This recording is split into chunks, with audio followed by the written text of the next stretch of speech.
I'm joined by some strange guests in the studio. One that is yellow, one that is...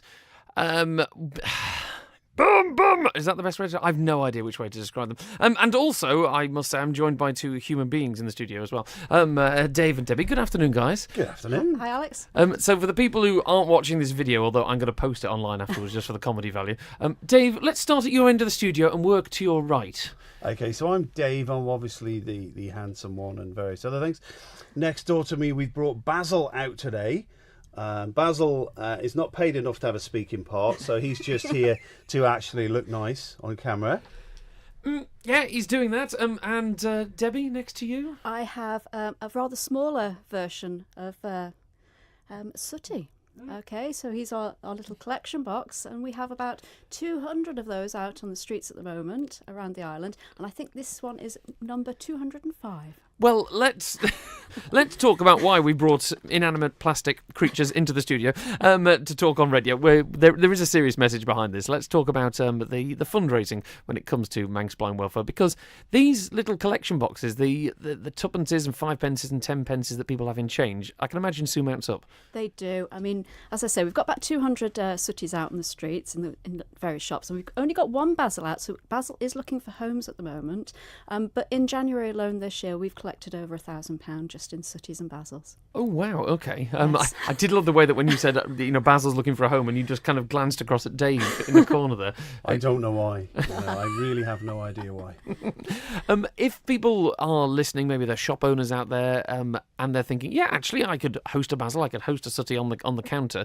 Is it just as simple as getting in touch? It is just as simple as getting in touch, and we can deliver one. We're also aware that there are some out there that might be full and just need collecting. Just give us a call and we'll put one of our collectors in touch.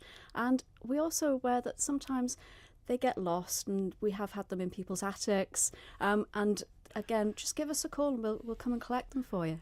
Now, I'm putting you on the spot here. Do we know the history of why Basil Brush and Sooty were the characters that were picked? Because they do become a bit synonymous, don't they? They do. Sometimes in the 60s where there were agreements in place with the various charities, and you'll see quite a few 1960s and 70s characters out as collection boxes. I can't remember which one it is, but somebody uses Rupert the Bear. Oh my word! The Basil Brush one I particularly like. The fact that we've had to sit him on a purpose seat here today to reach the microphone, obviously, Dave. What I really liked was a few moments ago, Alex had the fader up on Basil's microphone, just in case he might have accidentally said something. I feel that might not happen, Alex. In my defence, it controls the camera system so we could see what he looked like. But that was the reason I accidentally put his microphone up. Brilliant. Joking aside, though, all the money that comes in from the collection boxes around the island, it does go to help our work. It all goes to help. It's not spent on other things. It all goes out there to make a difference in the community. I mean, when it comes to the services offered by Manx Blind Welfare, every time we chat in the studio, Dave, once a month, we're talking about the audio news facility, the different technologies that help people and everything else like this. We very rarely talk about what actually pays for it all, do we? Yeah, I mean, there's a cost to everything. I mean, we're not supported by government, so we rely on money that comes in from the generosity of people on the island here. So things do have a cost, but it's, as Debbie said, when we're talking about well over £1,000 that's being collected from pocket change, it's quite remarkable, really. It is. And finally, Debbie, when it comes to, if we can find homes for Basils and we can find homes for Sooties, would you consider making a collection box that looks like Dave? Possibly. I don't know if there's a material for the beard, though.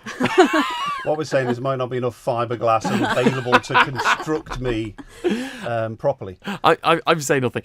Dave, final one from you then. If people want to get in touch with yourself about any of the services from Manx Blind Welfare, if they want to get in touch with Debbie about the collection boxes, what's the usual contact stuff? Absolutely. So you can get us on the web on all the W's, mbws.org.im. We are out there on Facebook land. We can also get us on the usual telephone number 674727, and we have real human beings that welcome you up to our centre in the week between 9 and 5. And I think, a final word should go to Basil. So, Basil, have you got a message for anybody?